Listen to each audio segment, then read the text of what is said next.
Hello everyone, my name is Nicole Miyuki and this is Let's Make Art, and we're adding another bonus onto our beginner lettering series.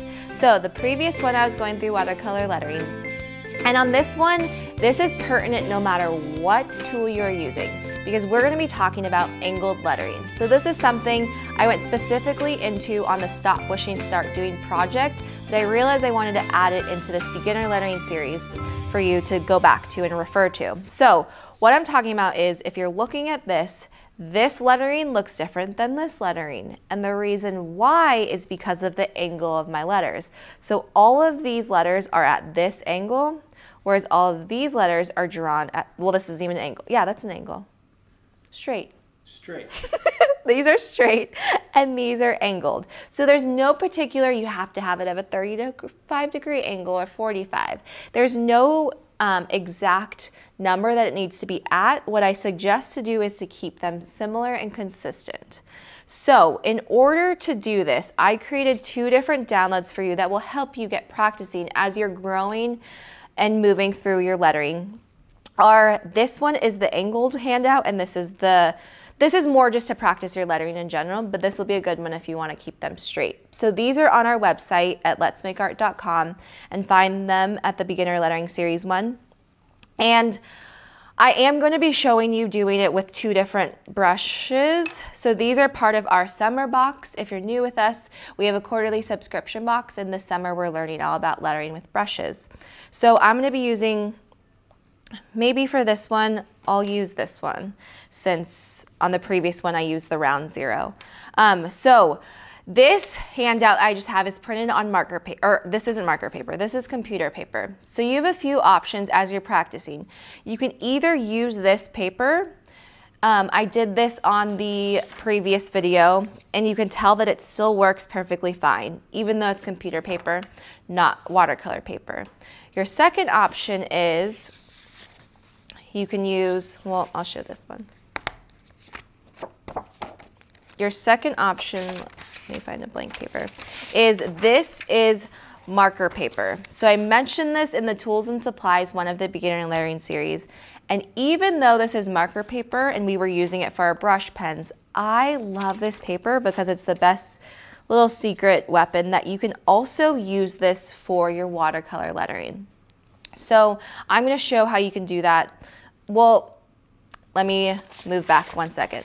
The third option, just in case you want to do this, I'm not going to show it on this video because I want to use my marker paper, but if you want also is if you use a light box, and this is on watercolor paper, and you can see through your lines and you can practice with that. So those are three different options of how to use this sheet. You can pick whichever one works for you. Right now, I just want to show using the marker paper. So like I said, it doesn't matter if you're watching this and you're going to be doing with a brush pen or a brush. But what's happening is that by looking at these lines underneath, it will help you stay consistent. So when you're using this, what I don't want you to do is feel like every single stroke that you do has to fall directly on these lines over it. Instead, think of this as, I would like to make all my letters parallel to it. So parallel just means at the same angle, or just the same in general, rather than a little bit different. So when I'm doing this, let's see. I'll write the word angled here so you can see that. So when I'm doing this one is I am going to draw my shapes. So actually, I'm going to show you at the same time and do both of them so you can see the differences, and it will help you understand what I'm talking about. So let's pretend I'm using this guy. So this is my straight and this is angled. Maybe Keenan at the top, can you add a header? Yep. While I'm drawing it? Okay. Can they see both? Yes, they can. Okay. So if I were to draw angled, this moved, it's okay. If I were to draw angled as a straight up and down, my first shape would be more straight up and down, whereas this oval is more angled. Also, this is a perfect way. You'll notice that even though I'm drawing an A, I drew this C part first, which will refer and help you if you go back to the foundation strokes lesson. But when I'm doing this, so on this one, I'm going to draw the second part of my A, and I'm going to draw it at an angle. Whereas on this one, I'm going to draw it straight up and down. So if it helps you to see a little bit more, is all of these lines are going to be like this, and all of these ones are going to be more straight up and down like that. So I'm going to keep going. So again, I'm not drawing directly on these lines. I'm just drawing them parallel. G, so thin on the up, thick on the down. And then when you're doing this as well,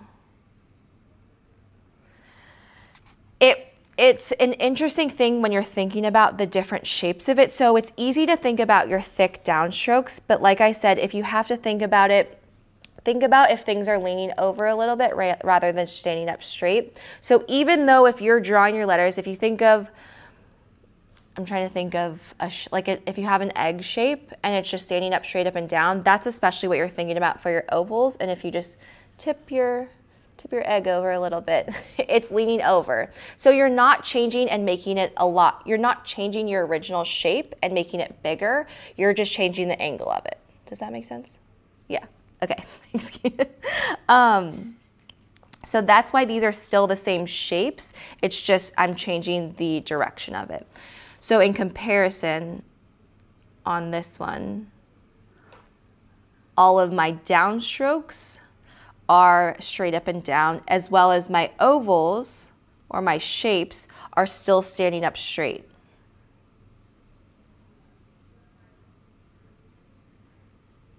So those are the two differences, even though it's the same word.